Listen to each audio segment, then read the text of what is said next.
나는 105년을 살았습니다.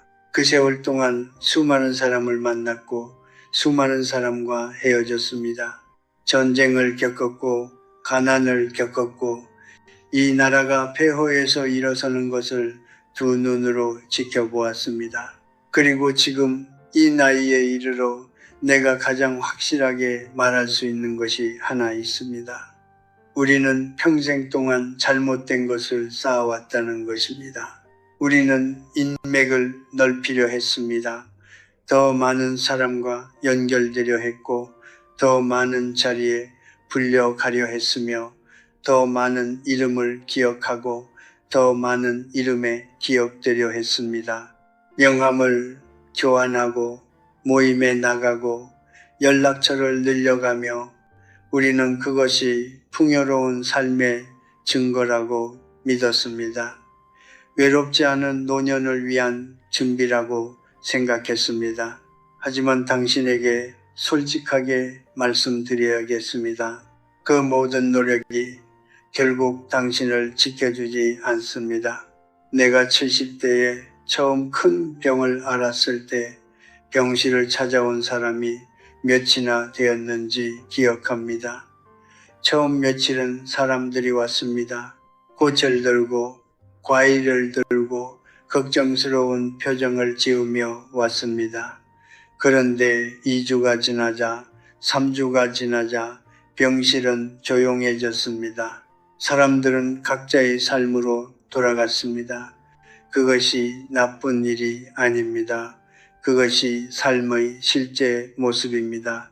그들에게도 살아가야 할 하루가 있고 돌봐야 할 가족이 있고 감당해야 할 무게가 있습니다.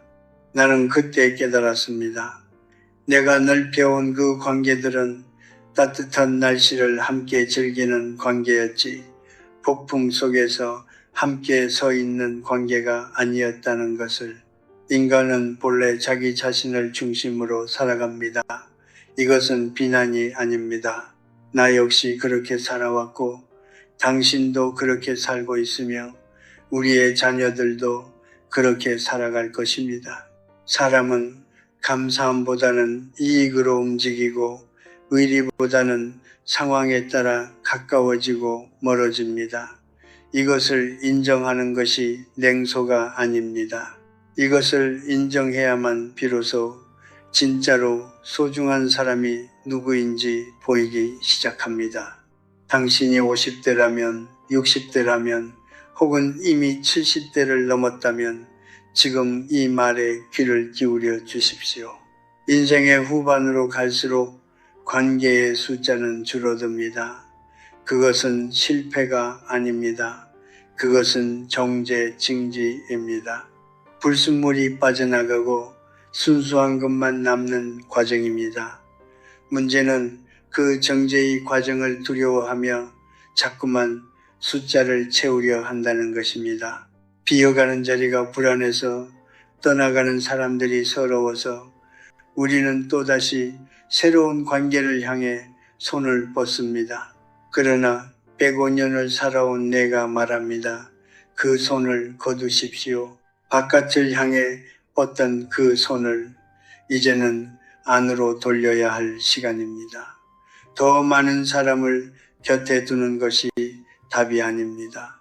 진짜 답은 지금 당신 곁에 있는 사람 중에서 단 2사람을 알아보는 것입니다.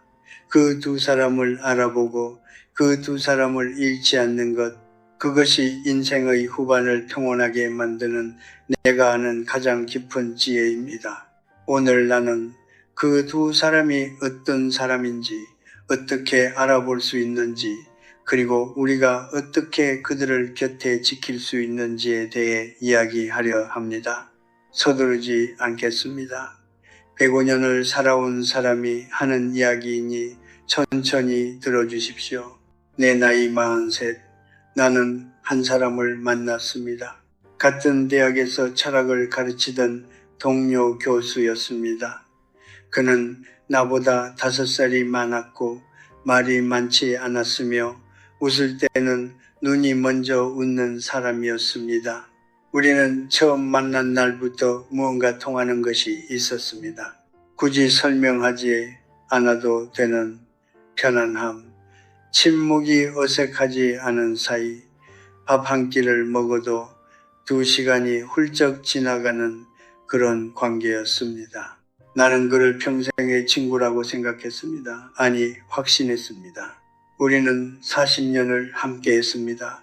그의 아내가 세상을 떠났을 때 내가 곁에 있었고, 내가 첫 번째 책을 낼 때 그가 가장 먼저 읽어 주었습니다.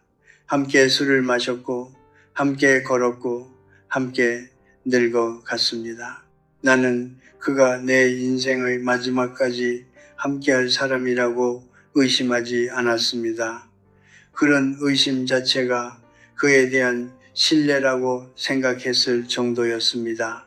그런데 내가 80이 넘었을 무렵 무언가가 달라지기 시작했습니다. 처음에는 아주 작은 것들이었습니다. 전화를 해도 받지 않는 날이 늘었고, 만나자고 하면 몸이 좋지 않다는 말이 잦아졌습니다. 나는 그러려니 했습니다. 우리 둘 다 나이가 들었으니 체력이 예전 같지 않으니 당연한 일이라고 생각했습니다. 그러다 어느 날 나는 그의 가족에게서 소식을 들었습니다.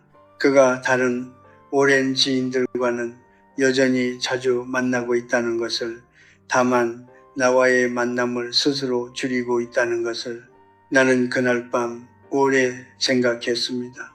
배신감이라고 하기엔 너무 조용한 감정이었고, 슬픔이라고 하기엔 너무 복잡한 감정이었습니다. 왜 그랬을까? 무엇이 달라진 걸까? 내가 무언가 잘못한 것이 있었나? 그러나 시간이 지나면서 나는 깨달았습니다. 그가 나쁜 사람이 아니라는 것을, 40년의 우정이 거짓이 아니라는 것을. 다만 그에게도 감당하기 어려운 무게가 생겼다는 것을. 늙어가는 친구를 자주 보는 일이, 자신의 늙음을 거울처럼 들여다보는 일이 그에게는 너무 힘든 일이 되어버렸다는 것을. 사람은 때로 사랑하기 때문에 멀어집니다. 그것도 인간의 본성입니다. 나는 그 경험을 통해 비로소 한 가지 질문을 스스로에게 던지게 되었습니다. 나는 지금까지 얼마나 많은 사람을 평생의 사람이라고 믿어왔는가? 그리고 그 믿음 중 얼마나 많은 것이 실은 내 바람이었고 내 투영이었는가? 관계는 내가 의미를 부여한다고 해서 상대도 같은 의미를 느끼는 것이 아닙니다. 나는 그를 뮤이라고 생각했지만 그에게 나는 어쩌면 너무 무거운 뮤이었을지도 모릅니다. 이것이 잘못이 아닙니다. 이것이 현실입니다. 그 이후로 나는 사람을 바라보는 방식이 달라졌습니다. 더 이상 관계의 연수, 년소나 함께한 기억의 양으로 사람을 판단하지 않게 되었습니다. 대신 나는 스스로에게 묻기 시작했습니다. 이 사람은 내가 아무것도 줄 수 없는 날에도 곁에 있는가? 이 사람은 나의 쇠약함을 보고도 눈을 돌리지 않는가? 이 사람은 함께 있는 것 자체로 이미 충분한가? 그 질문에 예스라고 답할 수 있는 사람이 몇이나 됩니까? 105년을 살아온 내 경험으로는 그런 사람은 많지 않습니다. 많을 수도 없습니다. 그러나 분명히 존재합니다. 그리고 그 사람을 알아보는 눈을 갖는 것이 수백 명의 지인을 만드는 것보다 훨씬 더 어렵고 훨씬 더 가치 있는 일입니다. 나는 철학을 오래 가르쳤습니다. 강단에 서서 수십 년간 학생들에게 인간이란 무엇인가를 이야기했고 책을 읽었으며 사유했습니다. 그러나 솔직히 말씀드리자면 인간의 본성에 대해 가장 많이 배운 것은 책에서가 아니었습니다. 그것은 삶에서였습니다. 누군가가 떠나는 뒷모습을 바라보던 순간에서, 기대했던 사람이 침묵하던 그 순간에서, 그리고 내 자신이 누군가에게 차갑게 굴었던 부끄러운 기억들 속에서였습니다. 인간은 선하지도 악하지도 않습니다. 인간은 다만 무겁습니다.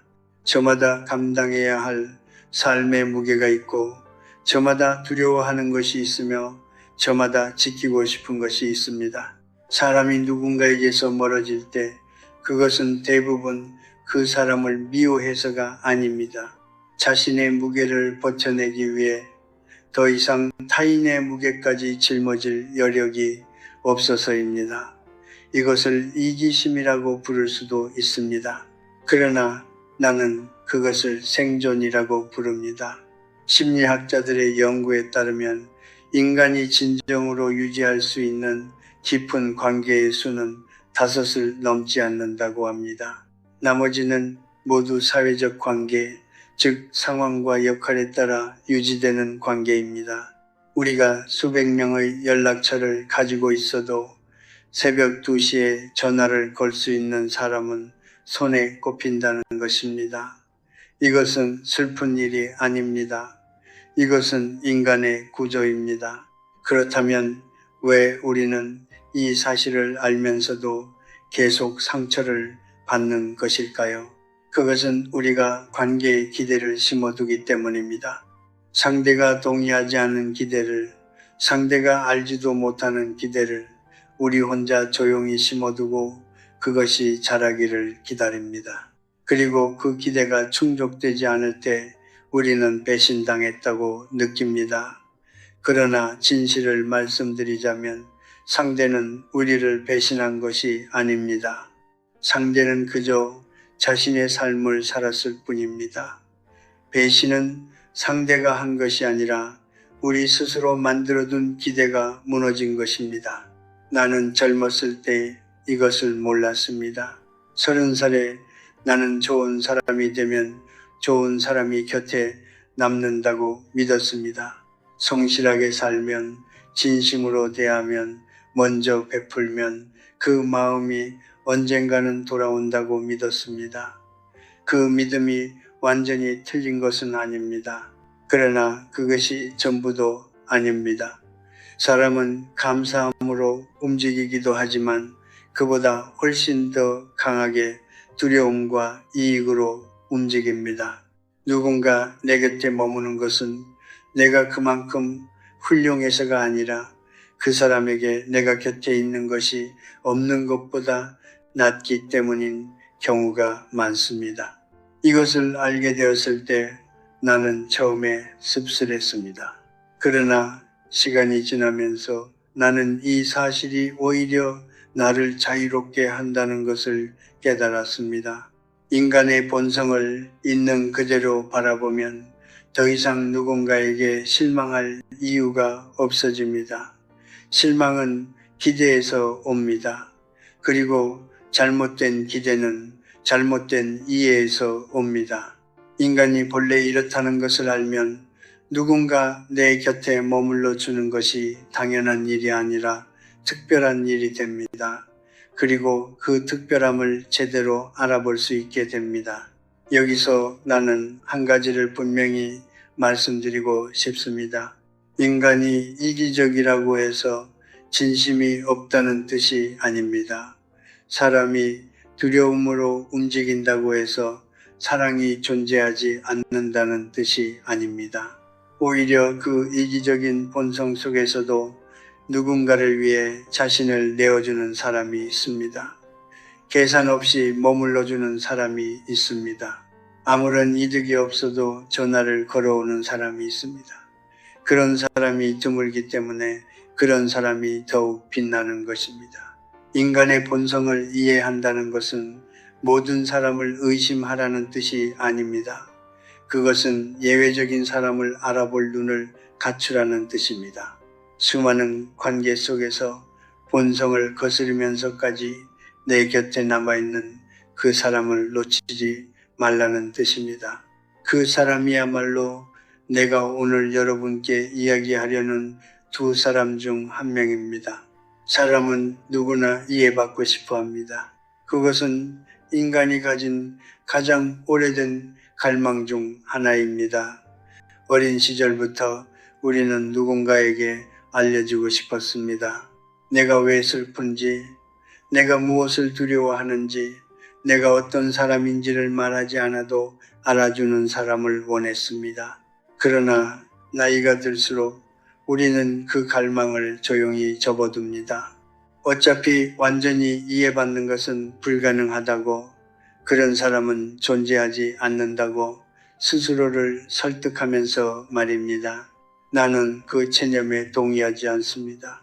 완전한 이해는 불가능할지 모릅니다. 그러나 완전하지 않아도 충분한 이해는 존재합니다. 그리고 그 충분한 이해를 주는 사람이 내가 말하는 첫 번째 사람입니다. 이 사람은 나의 모든 것을 분석하고 파악하는 사람이 아닙니다. 이 사람은 나의 설명이 끝나기도 전에 고개를 끄덕이는 사람입니다. 내가 말을 잇지 못하고 멈출 때 다음 말을 재촉하지 않고 그 침묵을 함께 앉아 기다려주는 사람입니다. 나에게는 그런 사람이 한 명 있었습니다. 내 아내였습니다. 그녀는 내가 말하는 것보다 내가 말하지 않는 것을 더 잘 들었습니다. 내가 퇴근하고 돌아와 아무 말 없이 창밖을 바라볼 때 그녀는 차 한 잔을 조용히 내려놓고 옆에 앉았습니다. 묻지 않았습니다. 설명을 요구하지도 않았습니다. 그냥 거기 있었습니다. 그 존재 자체가 나에게는 위로였습니다. 나는 그날의 고단함을 말로 설명할 필요가 없었습니다. 이미 전해져 있었으니까요. 그것이 바로 내가 말하는 첫 번째 사람의 본질입니다. 이 사람은 나의 밝은 면만 사랑하는 사람이 아닙니다. 나의 어두운 면, 나의 약한 면, 내가 숨기고 싶은 면까지도 보고 나서 여전히 머무는 사람입니다. 사람은 누구나 타인에게 보여주고 싶은 자신과 숨기고 싶은 자신을 동시에 가지고 있습니다. 우리는 평생 그 두 얼굴 사이에서 피곤하게 살아갑니다. 그런데 어떤 사람 앞에서는 그 피로가 사라집니다. 굳이 좋은 모습을 보여려 애쓰지 않아도 되는 사람, 약한 모습을 보여도 가치가 줄어들지 않는 사람, 그 앞에서는 그냥 내가 될 수 있는 사람, 나는 그것을 정원의 비유로 설명하곤 합니다. 우리의 내면은 하나의 정원과 같습니다. 그 정원에는 아름다운 꽃도 있지만 잡초도 있고 오래된 상처의 흔적도 있으며 아직 이름 붙이지 못한 감정들도 자라고 있습니다. 대부분의 사람들은 우리 정원의 꽃만 보고 싶어 합니다. 잡초가 보이면 불편해하고 상처의 흔적 앞에서는 뒷걸음칩니다. 그러나 어떤 사람은 그 정원 전체를 바라봅니다. 꽃만이 아니라 잡초도 상처의 흔적도 함께 바라보면서 그래도 이 정원이 아름답다고 느끼는 사람, 그 사람이 내 정원에 들어와 조용히 앉아 있을 때 우리는 비로소 온전히 쉴 수 있습니다. 이런 사람을 어떻게 알아볼 수 있느냐고 묻는다면 나는 이렇게 답합니다. 그 사람 앞에서 당신이 더 나은 사람이 되려고 애쓰지 않게 된다면 그 사람이 첫 번째 사람입니다. 대화가 끝나고 나서 내가 한 말이 괜찮았는지 되짚어 보지 않게 된다면 그 사람이 첫 번째 사람입니다. 오랜 시간 만나지 못해도 다시 만났을 때 어색함 없이 이어진다면 그 사람이 첫 번째 사람입니다. 그리고 무엇보다 그 사람과 함께 아무것도 하지 않아도 시간이 낭비되었다는 느낌이 들지 않는다면 바로 그 사람입니다. 나이가 들수록 말이 많은 관계는 오히려 피곤해집니다. 끊임없이 무언가를 설명해야 하고 끊임없이 자신을 증명해야 하는 관계는 나이든 몸과 마음에 너무 무겁습니다. 그러나 말이 없어도 마음이 닿는 관계는 나이가 들수록 더욱 깊어집니다. 두 사람이 나란히 앉아 아무 말 없이 같은 방향을 바라보는 것, 그 침묵이 불편하지 않고 오히려 포근한 것, 그것이 첫 번째 사람과 함께하는 시간의 모습입니다. 당신 곁에 그런 사람이 있습니까? 지금 당장 얼굴이 떠오르는 사람이 있다면 오늘 그 사람에게 연락하십시오. 거창한 말이 필요하지 않습니다. 그냥 잘 지내고 있는지, 밥은 먹었는지 그것으로 충분합니다. 그 사람은 이미 알고 있을 것입니다. 당신이 그 말 속에 담아둔 것이 무엇인지를 살다 보면 반드시 폭풍이 옵니다.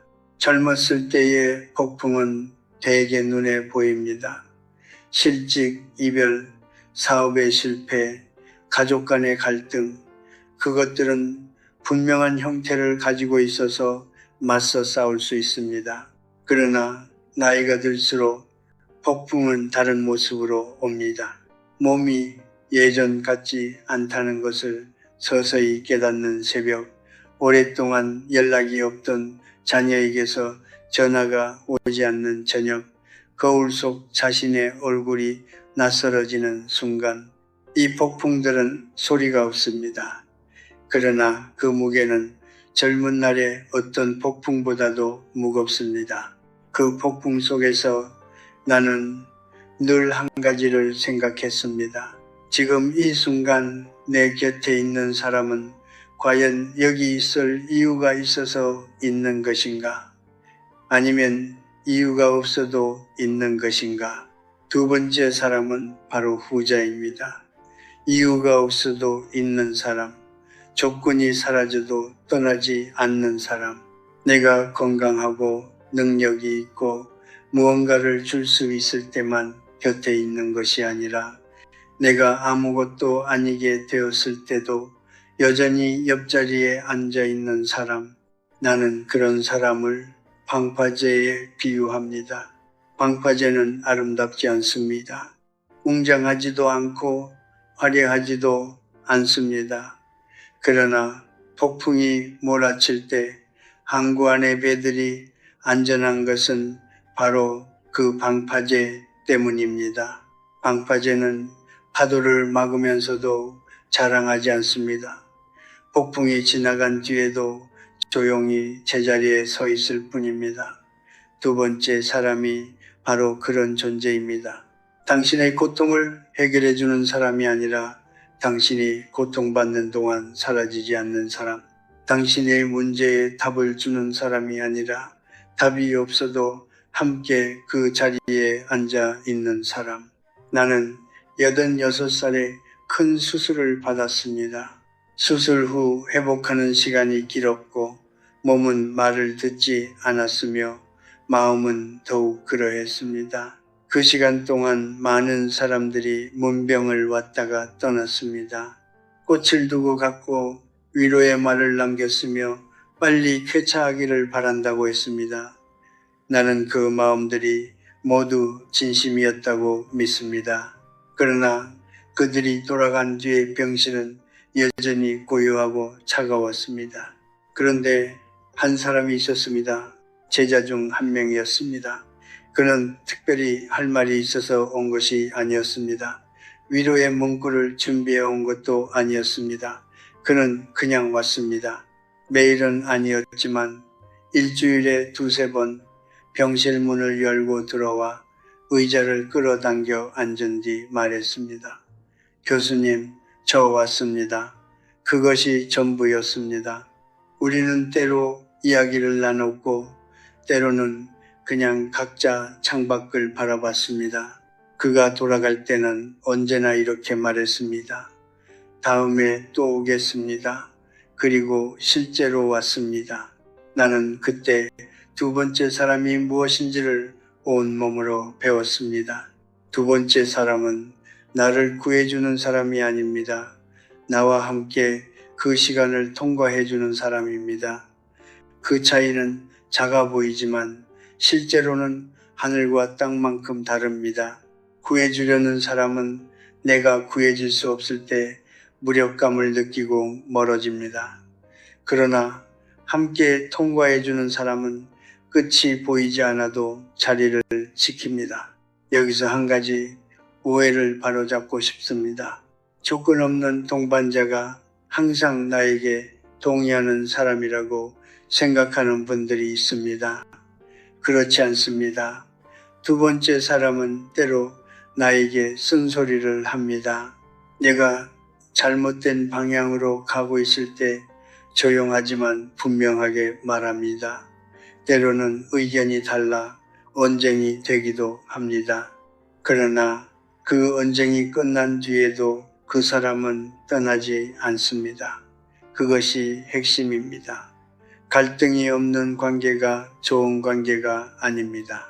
갈등이 있어도 끊어지지 않는 관계가 좋은 관계입니다. 두 번째 사람을 어떻게 알아볼 수 있느냐고 묻는다면 나는 이렇게 답합니다. 당신이 가장 초라했던 순간을 떠올려 보십시오.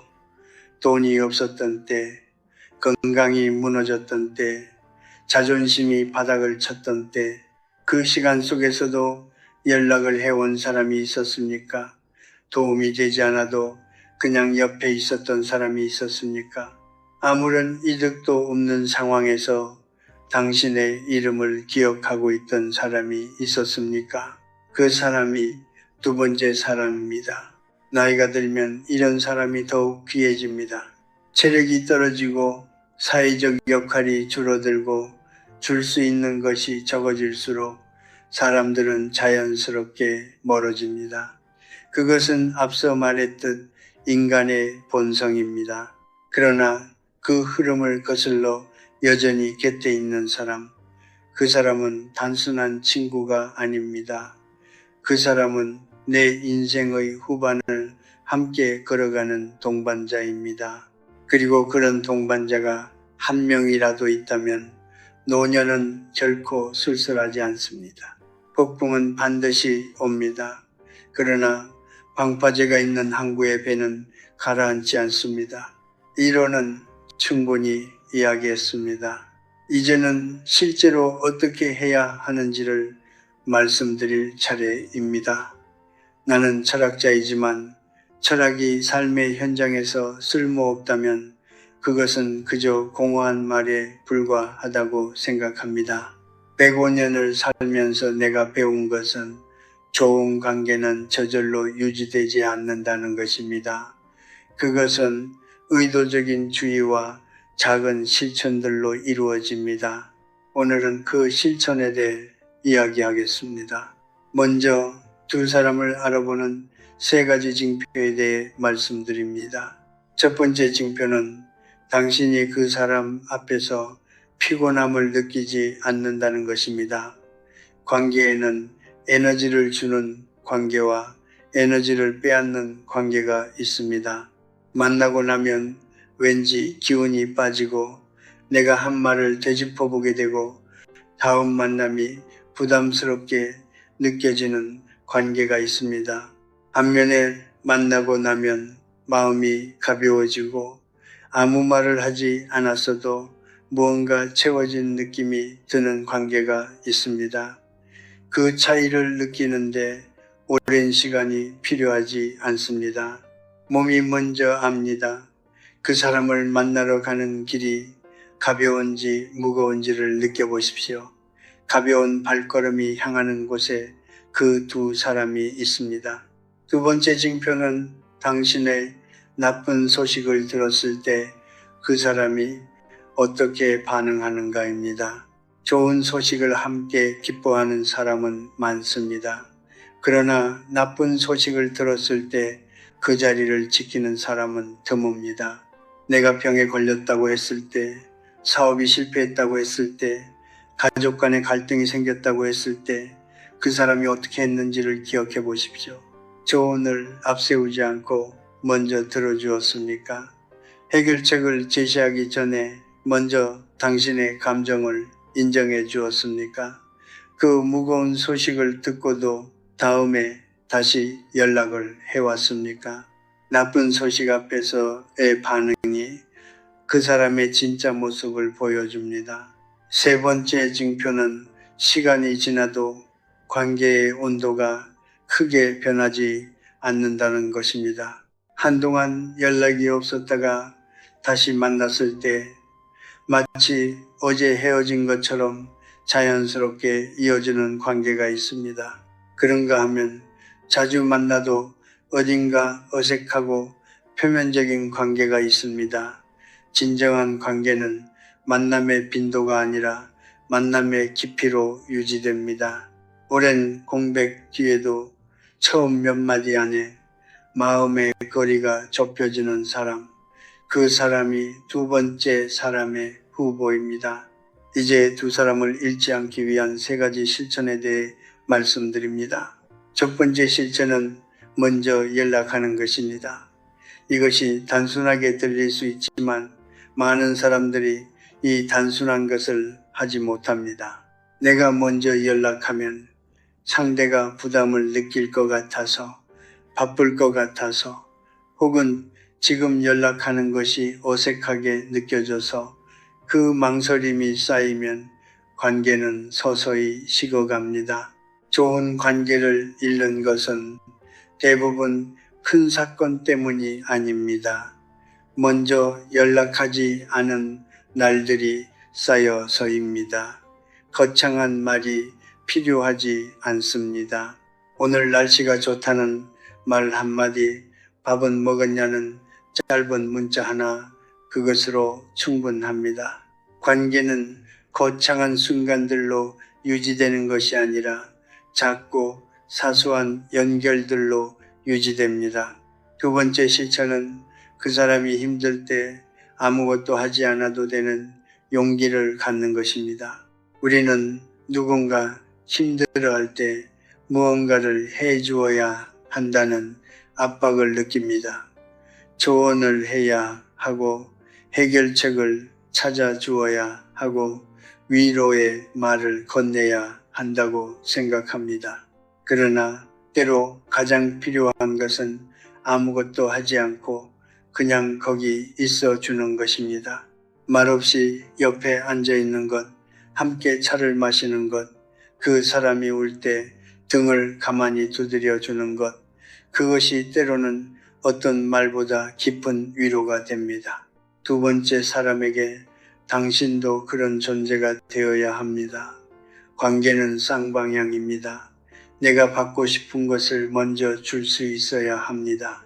세 번째 실천은 그 두 사람에게 솔직해지는 것입니다. 많은 사람들이 가장 가까운 사람에게 오히려 솔직하지 못합니다.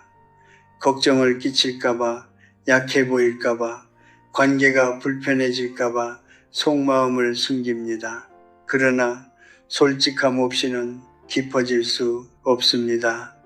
내가 힘들다고 말할 수 있어야 하고, 서운했다고 말할 수 있어야 하며, 고맙다고 말할 수 있어야 합니다. 특히 고맙다는 말을 아끼지 마십시오. 사람은 자신이 소중하게 여겨지고 있다는 것을 느낄 때 더욱 가까이 머뭅니다.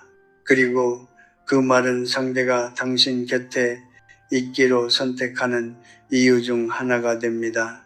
마지막으로 한 가지를 당부드립니다. 지금 이 순간 당신 주변을 돌아보십시오. 어쩌면 그 두 사람은 이미 당신 곁에 있을지 모릅니다. 너무 가까이 있어서 오히려 보이지 않는 것일 수도 있습니다. 오래된 친구, 늘 곁에 있던 가족, 혹은 조용히 당신을 걱정해온 누군가, 그들을 새롭게 바라보십시오. 관계를 새로 만들려 하기 전에 이미 있는 관계를 다시 발견하는 것이 먼저입니다. 두 사람을 찾아 헤매지 마십시오. 눈을 열고 이미 당신 곁에 있는 사람들을 바라보십시오. 그 안에 당신이 찾던 사람이 있습니다. 나는 오래 살았습니다. 너무 오래 살았다고 느낄 때도 있습니다.